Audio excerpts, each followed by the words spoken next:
Jaga Berikut.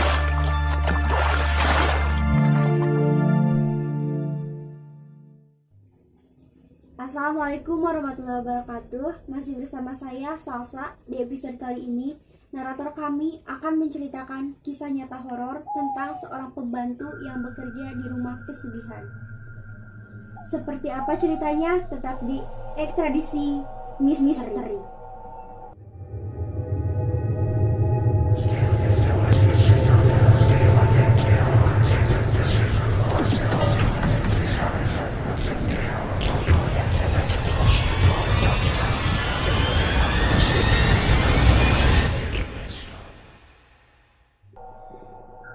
Ini adalah pengalaman paling seram sekaligus memilukan buatku. Kisah ini terjadi pada tahun 2001 di mana aku dan suamiku bekerja di salah satu keluarga yang sangat kaya raya. Pak Broto dan Ibu Sri adalah majikanku. Mereka mempunyai banyak perusahaan di berbagai tempat dan mereka mempunyai satu orang putra yang sudah berkeluarga dan tinggal di luar kota. Aku bekerja sebagai pembantu dan suamiku bekerja sebagai supir di perusahaannya sekaligus supir pribadi mereka. Aku dan suami diberi fasilitas kamar berdampingan dengan kamar Mbok Isah, salah satu pembantu juga yang sudah hampir 15 tahun kerja di rumah majikanku. Kamarku dan kamar Mbok Isah berada di samping rumah majikanku dan ada satu kamar kosong di samping kamarku. Dan Mbok Isah mengatakan kamar kosong itu bekas kamar pembantu juga yang sudah meninggal 11 bulan yang lalu, yang bernama Rina, berasal dari Garut, dan Mbok Isah sendiri berasal dari Cilacap. Nah pemirsa, sebelum lanjut ke ceritanya, perkenalkan dulu, namaku Wati, usia waktu itu 40 tahun, dan suamiku Wandi berusia 45 tahun. Kami punya satu anak yang bernama Iwan, masih duduk di bangku SMP kelas 1. Saat aku dan suami memutuskan kerja di kota B, anakku Iwan aku titipkan di neneknya. Nah pemirsa, kita teruskan lagi ceritanya. Di rumah tersebut aku bertugas menyapu, mengepel dari lantai 1 sampai lantai 2. Kebetulan rumah itu ada 2 lantai. Sementara Mbok Isah bertugas memasak dan pekerjaan dapur lainnya. Pada suatu hari saat aku menyapu di lantai atas, ada satu kamar yang tidak boleh aku masuki atau aku bersihkan. Aku pun bertanya sama majikanku, "Bu, kenapa kamar itu tidak boleh dibersihkan?" tanyaku dengan polos. Bu Sri pun menjawab, "Tidak perlu dibersihkan, karena itu gudang," ucap Bu Sri. Terasa aneh memang gudang berada di lantai atas dan berdampingan dengan kamar majikan. Seharusnya gudang itu di bawah di dekat dapur, pikirku. 5 bulan sudah aku bekerja, aku sering melihat penampakan perempuan, laki-laki dan juga anak kecil yang sedang berdiri di depan gudang tersebut. Walaupun penampakan itu sekilas, tapi raut muka mereka sangat terlihat sedih. Aku sering bercerita sama suami dan Mbok Isah tentang penampakan itu. Tapi Mbok Isah menanggapinya hanya dengan senyum, seolah ada rahasia di balik senyum Mbok Isah. Pada suatu malam sekitar jam 7, aku disuruh Bu Sri untuk membawa makanan ke kamarnya di lantai 2. Saat aku membawa makanan tersebut, otomatis aku melewati kamar gudang tersebut.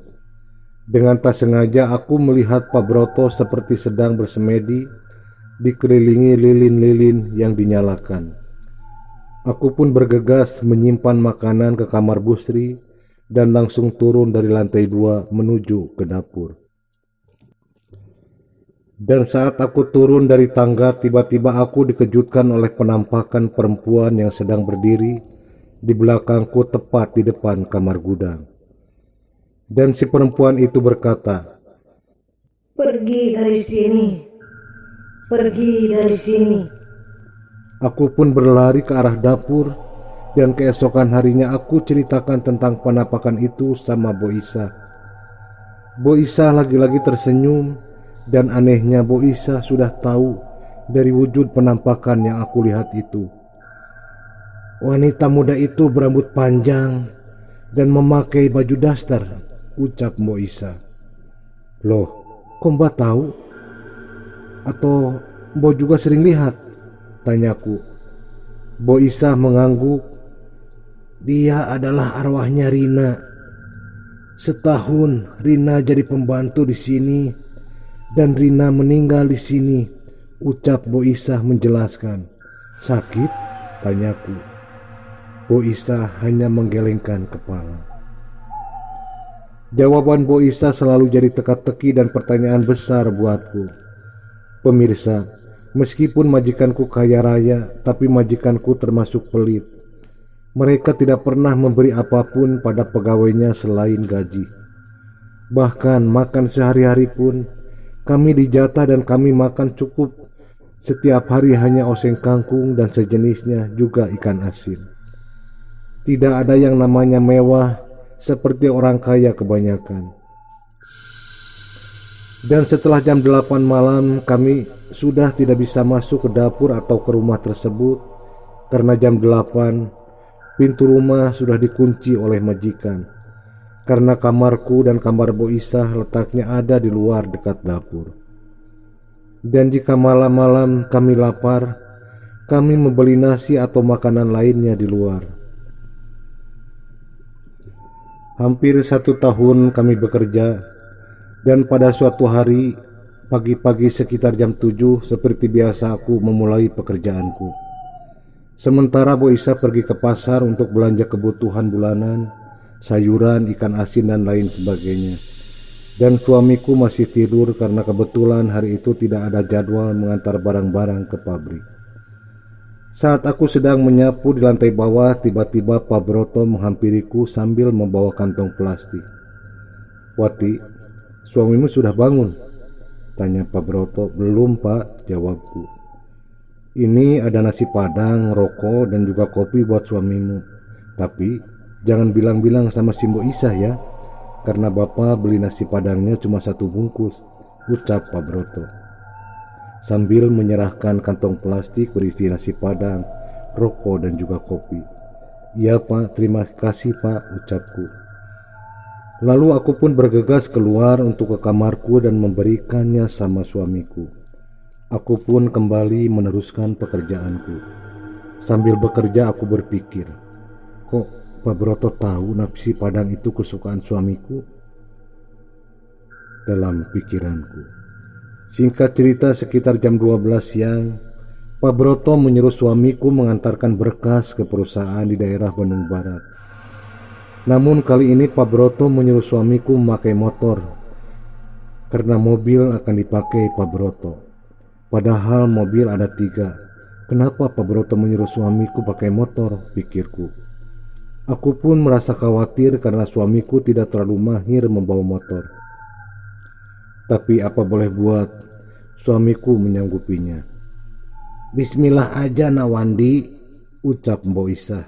Ya Mbok, makasih Mbok, ucap suamiku sambil berangkat menggunakan motornya.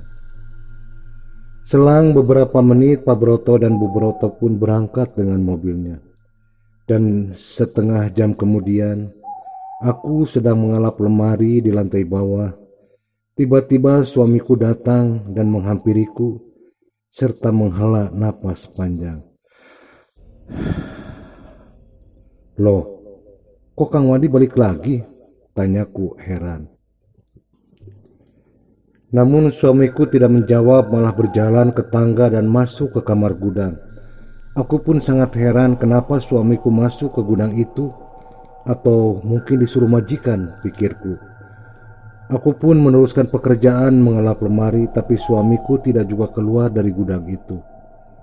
Aku pun naik ke tangga untuk memastikan mau apa suamiku ke dalam gudang itu. Aku pun mencoba membuka kamar gudang itu, tapi pintu itu terkunci. Kang, sedang apa di situ? Tanyaku. Namun tidak ada jawaban. Kang, sedang apa di dalam? Dan tiba-tiba dari bawah Mbok Isah bertanya, Nawati, sedang apa di situ? Aku pun turun menghampiri Mbok Isah. Lalu aku pun menceritakan kalau suamiku tadi datang dan masuk ke gudang tersebut. Mbok Isah nampak kaget dan langsung mengajakku keluar untuk memastikan kalau benar suamiku sudah datang, berarti motornya ada di luar. Tapi ternyata motor yang dipakai suamiku tidak ada. Aku sama Mbok Isah heran.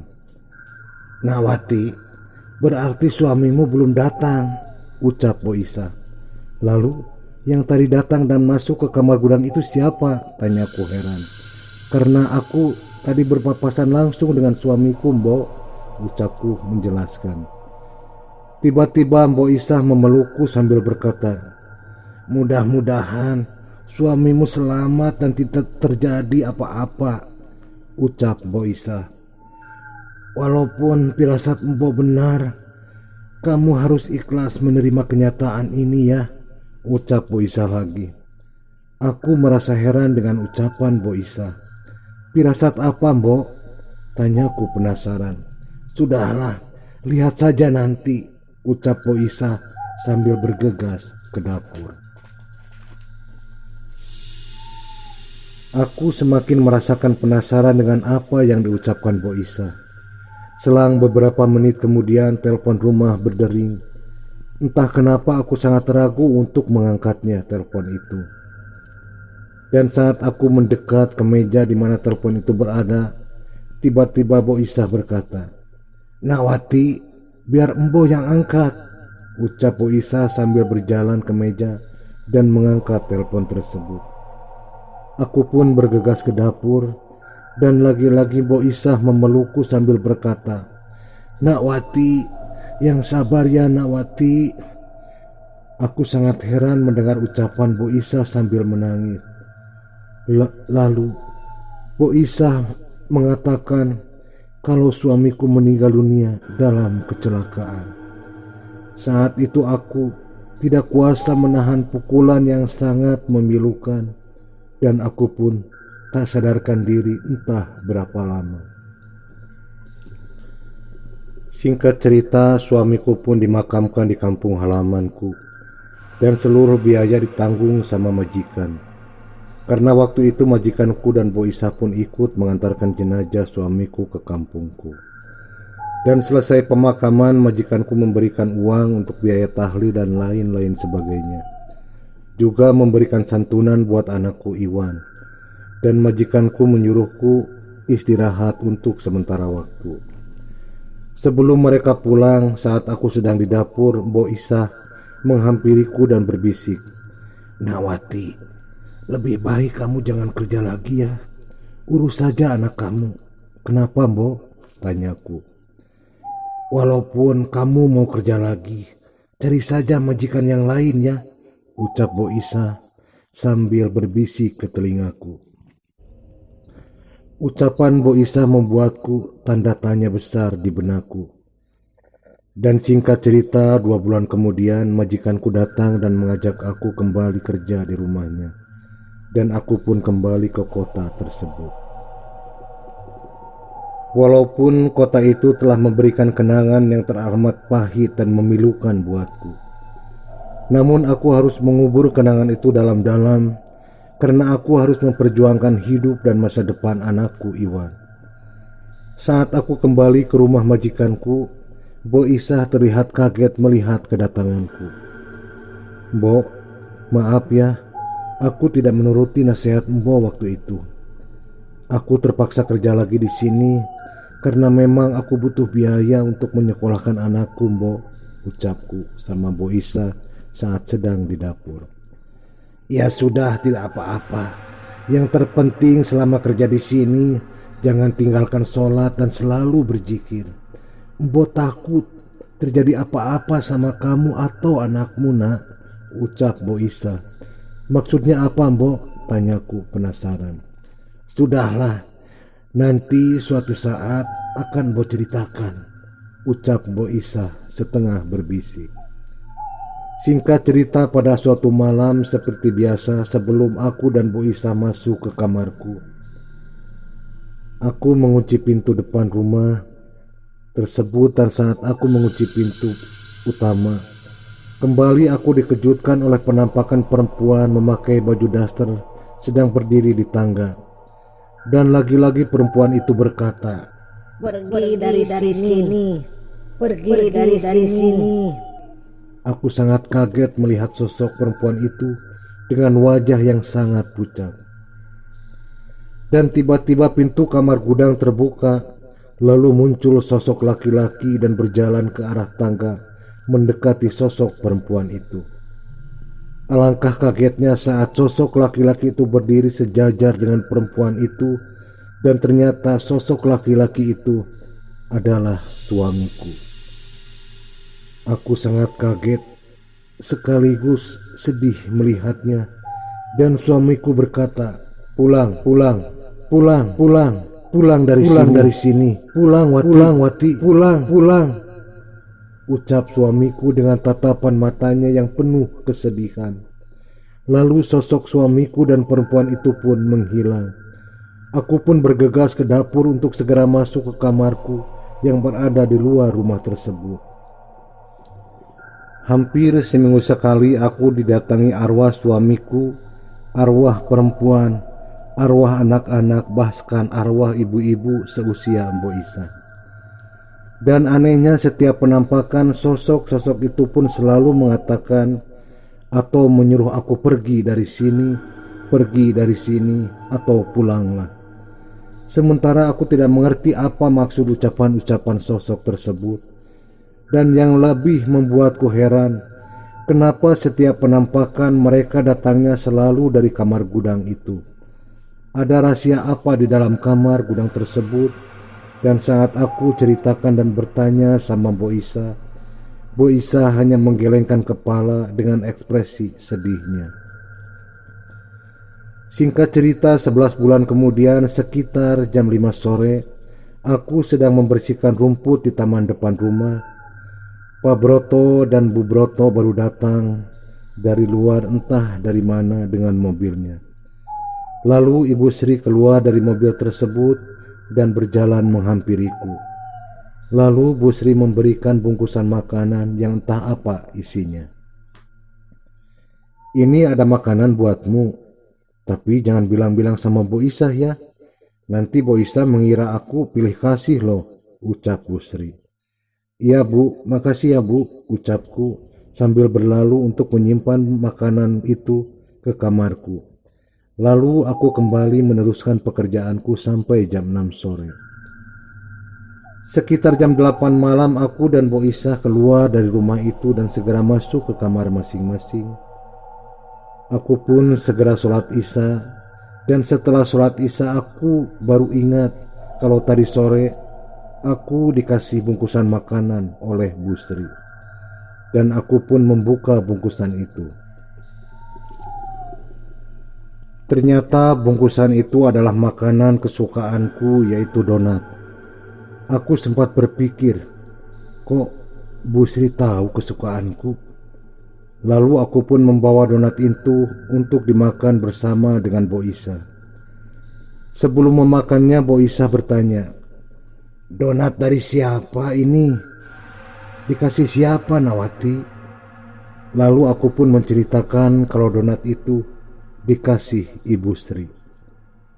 Bu Isa terlihat kaget dan langsung melihat kalender yang ada di dinding kamar itu. Mbok Isa terlihat seperti menghitung tanggal di kalender tersebut. Lalu Mbok Isa berkata, "Jangan dimakan donat itu," sambil menutup kembali bungkusan donat tersebut. "Kenapa, Mbok?" tanyaku penasaran. "Sudahlah, ayo kita kubur bungkusan ini," ucap Mbok Isa sambil mengajak keluar dari kamarnya menuju ke halaman belakang rumah. Aku yang tidak mengerti maksud Mbok Isa hanya mengikuti apa yang diucapkan Mbok Isa. Sambil membawa cangkul dan bungkusan donat itu, Mbok Isa melirik ke arah rumah majikan untuk memastikan kalau situasi sudah aman. Lalu Mbok Isa menggali tanah dan memasukkan bungkusan donat itu sambil membacakan sesuatu yang agak lama. Setelah dikubur, Mbok Isa menutup kembali tanah itu dengan rumput-rumput. Lalu Mbok Isa pun kembali mengajakku ke kamarnya. Setelah masuk kamar, Mbok Isa menutup pintunya. Lalu Mbok Isa mengajakku duduk dan Mbok Isa bertanya, "Nak Wati, Mbok mau nanya, masih ingat gak sehari sebelum suamimu meninggal, suamimu dikasih apa sama majikan?" tanya Mbok Isa dengan serius. "Iya Mbok, aku masih ingat. Suamiku dikasih nasi padang kesukaannya, 2 bungkus rokok dan juga kopi. Nah, itu adalah umpan untuk mengambil nyawa suamimu," ucap Mbok Isa. Mendengar itu aku sangat kaget, marah dan shock. "Berarti suamiku ditumbalkan ya Mbok?" ucapku dengan nada bergetar. "Shh, jangan keras-keras." Mbok Isa memberi isyarat supaya aku tidak bicara terlalu keras. "Tapi Mbok, kita kan tiap hari makan di sini. Kenapa hanya karena dikasih nasi padang suamiku bisa jadi tumbal?" "Kita makan di sini tiap hari karena kita bekerja, karena hasil keringat kita. Bukankah kamu tahu, majikan kita begitu pelitnya. Jadi, kalau majikan tiba-tiba memberi kita sesuatu, kita harus waspada," ucap Mbok Isa menjelaskan. Dan Mbok Isa pun menjelaskan tentang sosok-sosok yang sering menampakkan dirinya di tangga dan di kamar gudang tersebut adalah arwah dari orang-orang yang jadi tumbal, termasuk anakku, ucap Mbok Isa sambil menangis. "Anakku laki-laki berusia 12 tahun juga jadi tumbal," ucap Mbok Isa lagi. "Lalu kenapa Mbok Isa masih tetap bertahan untuk bekerja di sini, Mbok?" tanyaku. "Mbok tidak punya keluarga. Setelah ditinggalkan suami Mbok kerja di sini dan membawa anak Mbok ke sini. Awalnya, saat anak Mbok meninggal di sini, Mbok tidak curiga kalau anak Mbok jadi tumbal. Tapi setelah banyak yang meninggal saat bekerja di sini, Mbok baru sadar kalau anak Mbok juga jadi tumbal. Mbok tidak punya siapa-siapa lagi, makanya Mbok bertahan kerja di sini," ucap Mbok Isa sambil meneteskan air mata. "Makanya ingat Nak Wati, kalau misal majikan ngasih makanan, uang atau apapun yang tidak biasanya, jangan dimakan, dipakai atau dibelanjakan. Itulah cara supaya kita tidak bisa jadi tumbal," ucap Mbok Isa lagi. "Tapi kadang kalau kita lagi apes atau naas, kita tetap bisa jadi korban tumbalnya." Setelah mendengar penjelasan Mbok Isa, aku pun berinisiatif untuk berhenti bekerja dan pulang kampung. Karena menurutku bekerja di sini sangat tersiksa dan mempertaruhkan nyawa. Setelah Mbok Isa menjelaskan panjang lebar, aku pun bergegas ke kamarku dan langsung menutup pintu. Entah kenapa malam itu terasa sangat mencekam. Angin berhembus sangat kencang.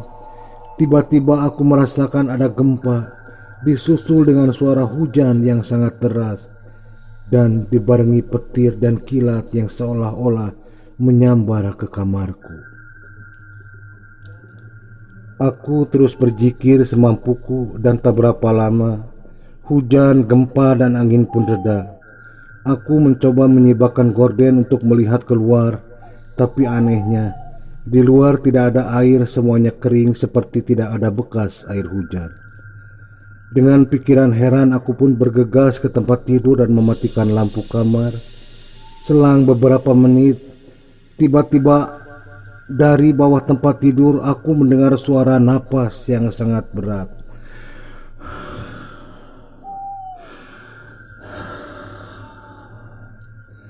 Lalu suara napas itu memanggil-manggil namaku. Wati, Wati. Keringat dingin mulai bercucuran dari sekujur tubuhku. Aku pun tak berpikir panjang, langsung berlari membuka pintu dan keluar. Lalu aku pun mengetuk pintu kamar Mbok Isa dan kuceritakan apa yang sudah aku alami.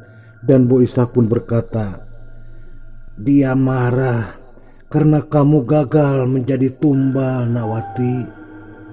Lalu, aku harus bagaimana, Mbok? Tanyaku dengan rasa takut. "Tenang, tidak akan ada terjadi apa-apa. Malam ini tidur saja bersama Mbok di sini. Dan Mbok harap kamu berhenti kerja dan pulanglah secepatnya," ucap Mbok Isa. "Baiklah, Mbok. Besok aku akan bicara sama Ibu Sri dan Pak Broto." Singkat cerita, keesokan harinya sekitar jam 6 pagi, aku pun menemui Pak Broto dan Bu Sri di ruangan tengah. Mereka tampak kaget dengan kehadiranku, lalu aku pun membicarakan niatku untuk berhenti kerja dan pulang ke kampung. Pak Broto dan Bu Sri saling bertatapan mendengar keputusanku. "Wati, kenapa kamu berhenti bekerja dengan tiba-tiba?" tanya Pak Broto. "Iya, maaf Pak, aku lupa kalau bulan ini aku harus menguruskan sekolah anakku yang mau masuk SMA. Lagian, ibuku di kampung sudah tua, kasihan dia mengurus keperluan anakku," ucapku beralasan. "Ya sudah, kalau begitu. Namun sebelum kamu pulang, antar dulu ibu ke belanja ya," ucap Ibu Sri. "Baik Bu," ucapku. Singkat cerita, sekitar jam 8 aku pun mengantar Bu Sri dan Pak Broto belanja. Setelah selesai belanja, Pak Broto dan Bu Sri membawaku ke kedai bakso yang cukup terkenal di kota tersebut.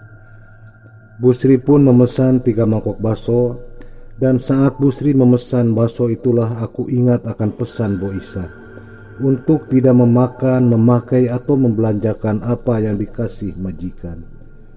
Lalu saat itulah aku bingung bagaimana caranya aku menolak bakso yang sudah dipesan. Tak berapa lama pelayan membawa 3 mangkok bakso dan menaruhnya di meja di mana aku dan majikanku duduk.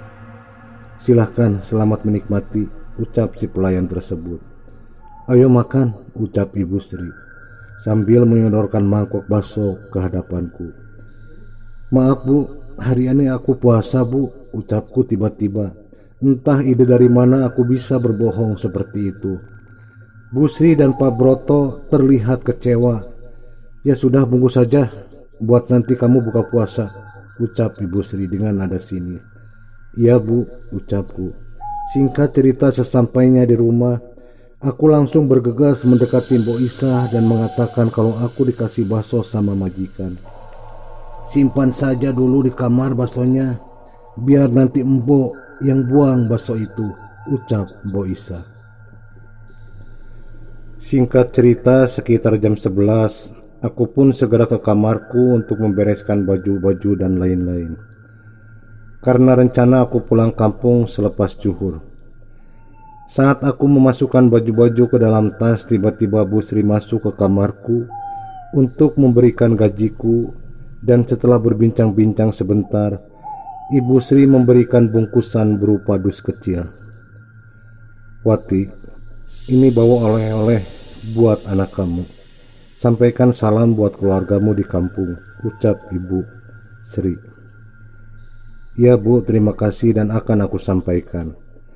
Selepas zuhur aku pun pamitan pada Pak Broto, pada Ibu Sri dan tak lupa kepada Mbok Isa. Mbok Isa memelukku dengan erat sambil menangis. "Nak Wati, nanti kalau ada umur panjang, Mbok akan berkunjung ke rumahmu di kampung," ucap Mbok Asih.